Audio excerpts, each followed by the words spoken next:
বউ মানে বোমা। বিবাহ, বি শব্দের অর্থ হচ্ছে বিশেষভাবে, আর বাহ শব্দের অর্থ হচ্ছে ভার বহন করা।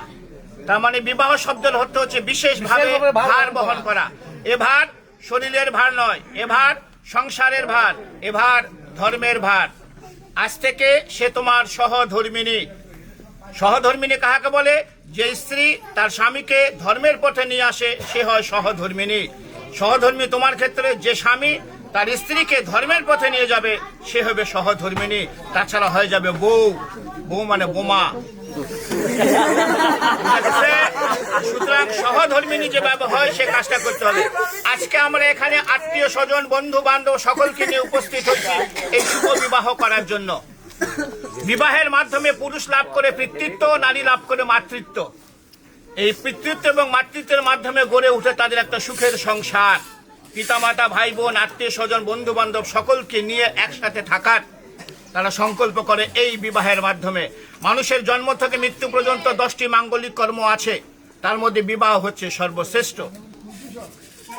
এই বিবাহ এখন সবসময় যারা বিবাহ করছেন তারা জানে স্ত্রী সবসময় স্বামীর বাম দিকে থাকবে। এখনো কিন্তু বাম দিকে যায় নাই, আছে কোন দিকে? ডান দিকে। তুমি পারতিপক্ষে চেষ্টা করবা সবসময় একে বাম দিকে রাখার, চলাফেরা করার জন্য।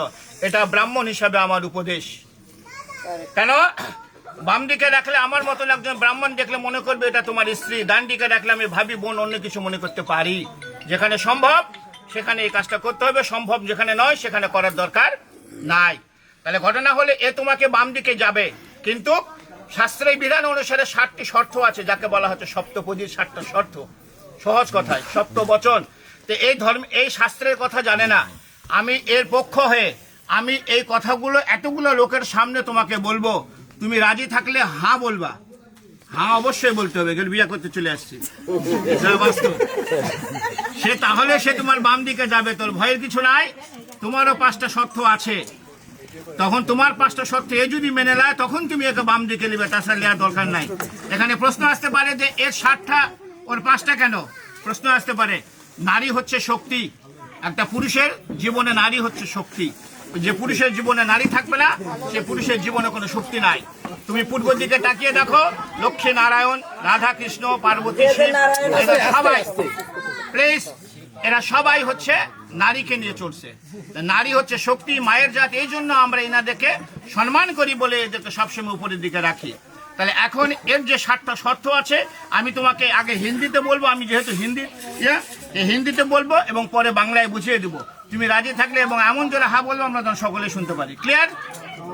বলছে প্রথমে, হে পতি বা হে স্বামী, তীর্থ যাত্রা, व्रत उद्यापन, यज्ञ दान, पूजा पार्वन, उपवास इत्यादि शुभ कर्मों मेरे साथ लेकर करोगे तो मैं आपके बाम भाग में जाऊं। बोलছে হে পত্নী বা হে স্বামী, আজ থেকে যদি কোনো তীর্থযাত্রা, ব্রত উদযাপন, যজ্ঞ দান, পূজা পার্বণ, উপবাস ইত্যাদি শুভ কর্ম একে সঙ্গে নিয়ে করো তাহলে সে তোমার বাম দিকে যাবে, তাছাড়া নয়। কারণ সে গোত্রান্তর হয়ে তোমার গোত্রে চলে গেছে।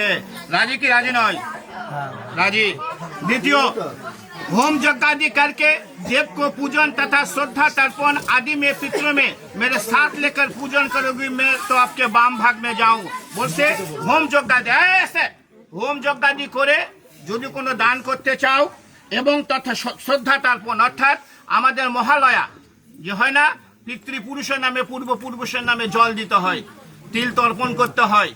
এই পূর্বপুরুষ যেহেতু সে গোত্রান্তর হয়ে তোমার গোত্রে গেল, এখন তোমার বাসায় যদি এই বিধানটা থাকে তাহলে একে সঙ্গে নিয়ে তোমাকে করতে হবে, তাহলে সে তোমার বাম দিকে যাবে, তাছাড়া নয়। राजी। तृतीय, कुटुंब के रखा करो, अतिथि आप्यायन करो और घर में गौ महिष पशु रखो, फिर उनको पालन करो। संसार धर्म में रत रहो, मैं तो आपके बाम भाग में जाऊं। बोलছে কুটুমকে রক্ষা করো মানে অতিথি আপ্যায়ন করো। অতিথি হচ্ছে নারায়ণ। বাসায় যদি তোমার সম্ভব হয় গরু মহিষ এগুলো পালন করতে চাও এবং সংসার ধর্মের মধ্যে যদি রত থাকতে চাও তাহলে সে তোমার বাম দিকে যাবে, তাছাড়া নয়। राजी। चौथे, ভালো করে শুনবা, धन धान्य आदि के खर्च करो, दूसरे के घर में रखो, तो मेरे साथ पूछ के करोगे तो मैं आपके भाम भाঙবে যাও। এতদিন যা করেছি এখন থেকে ধন ধান্য আদিকে খরচ করে ইচ্ছা মতন আর খরচ করা যাবে না। दूसरे घर में रखो, অন্যকে যদি বাসায় রাখতে চাও, অন্য যে কোনো হোক, কোনো কাজের লোক হোক, তোমার যে, তাহলে এর সঙ্গে একটু পরামর্শ করে তাহলে তোমাকে রাখতে হবে, তাছাড়া নয়। রাজি?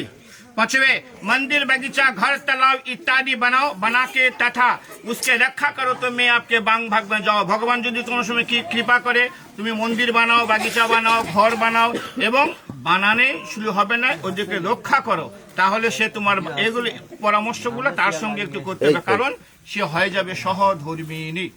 তার মানে তার সঙ্গে একটু পরামর্শ করে এই কাজগুলো করতে হবে, তাহলে সে তোমার বাম দিকে যাবে, তাছাড়া নয়। রাজি? এখন এই দুটো ভালো করে শুনবা। परदेश में यह अपना देश में व्यवसाय वाणिज्य चाकरी कृषि काज करके कमा कर लाओ और मेरे संपूर्ण भरण पोषण करो, मेरे बाबा माँ भाई बहन आत्मीय स्वजन के सम्मान करो तो मैं आपके बाम भाग में जाऊं। निजेर देश होक विदेश होक, যার যে কর্ম ব্যবসা বাণিজ্য চাকরি কৃষি কাজ করে ইনকাম করে এনে এর সম্পূর্ণ ভরণ পোষণ তোমাকে করতে হবে। এর বাবা মা ভাই বোন আত্মীয় স্বজন যেগুলো আছে তাদেরকে সম্মান করতে হবে, তাহলে সে তোমার বাম দিকে যাবে, তাছাড়া নয়। রাজি? এটা একটু ভালো করে শুনো দিন, অবশ্য তোমার কাছে কোনো সমস্যা নেই। সাতवें, आज से हम आपका पत्नी सब सुख दुख भाग करके लेऊंगा और रत्न तो हीन भावना और कामना हुए, परंतु पर स्त्री और पर नारी के नाश हो तो मैं आपके बाम भाग में जाऊं। কি বলছে? আজ থেকে আমি তোমার পত্নী, আমরা একে অপরের সুখ দুঃখ ভাগ করে নিব, অত্যন্ত হীন ভাবনা ও কামনা হয়ে, परंतु पर स्त्री অন্য কোন স্ত্রী পর নারীকে নাশ হও, অর্থাৎ একে আজ থেকে যে চোখে দেখা যাবে এই চোখটা আর অন্য কোন নারীর প্রতি দেওয়া যাবে না, তাহলে সে তোমার বাম দিকে যাবে, তাছাড়া নয়। সবচেয়ে গুরুত্বপূর্ণ এটা। তোমার 7টা শর্ত সে মেনে দিছে, আমরা শুনছি। এখন তোমাদের 5টা শর্ত আছে, তোমাকে বলবে, তুমি যদি মেনে নাও তাহলে সে তোমাকে বাম দিকে নিবে, তাছাড়া কিন্তু গুটে টালমা চলে যাবে। ভালো করে শুনবা। बर बोलছে, हे पत्नी मेरे चित्त के अनुकूल तुम्हारा चित्त रहेगी और सदा सदैव मेरे आज्ञा पालन करेगी तो तुम्हारा कहा हुआ वचन मैं मान लूंगा। बोलছে, हे पत्नी मेरे चित्त के अनुकूल, चित्त শব্দের অর্থ হচ্ছে মন, ওর মনের অনুকূলে তোমার মন সদা সর্বদা থাকতে হবে এবং তার আজ্ঞা পালন করতে হবে, তাহলে সে তোমাকে বাম দিকে নিবে, তাছাড়া নয়। রাজি? बर बोलते, सदा सदैव तुम प्रतिव्रत धर्म में प्राण रहोगी और प्रति सेवा करोगी तो तुम्हारा कहा हुआ वचन मान लूंगा। সে বলছে তুমি সদা সदैव প্রতিব্রত যে ধর্মটা আছে সেই ধর্মটা তোমাকে পালন করতে হবে, আর প্রতি যে সেবাটা আছে সেই সেবাটাও তোমাকে করতে হবে, তাহলে সে তোমাকে বাম দিকে নিবে, তাছাড়া নয়। আচ্ছা, এখন ভালো করে শুনবা এই কথাটা কিন্তু। বুঝছো? बर बोलते हैं, बोलছে, आज से तुम्हारा सास सिंहार जब मैं घर रहूंगी तब तुम पूरा तरह से करोगी, अन्यथा नहीं, इसलिए तुम्हारा सब सास सिंगार मेरे लिए है।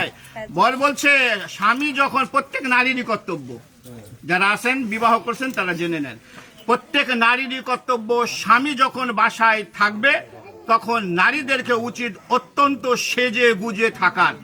স্বামী বাসায় নাই, সাজার কোনো দরকার নাই, কারণ এই সাজ দেখার অধিকার সম্পূর্ণ হচ্ছে স্বামীর। ওই একটা শর্ত দিয়ে আসছে, ওই যে পরন্ত পর স্ত্রী না কর, এই যদি সেজে গুজে অন্য জায়গায় থাকে অন্যজনের চোখ পড়বে। এজন্য স্বামী যখন বাসায় থাকবে প্রত্যেক নারীদের সেজে গুজে থাকতে হবে, স্বামীর চোখ যায় অন্য কোনো নারীর প্রতি না যায়। স্বামী যদি বাসায় থাকে সাজবে, স্বামী বাসায় না সাজা দরকার নাই।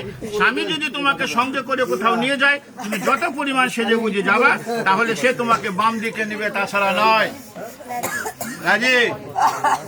আজকালকার যুগে স্বামী যখন বাসায় থাকে মেয়েরা কি করে? ম্যাক্সি পরে থাকে।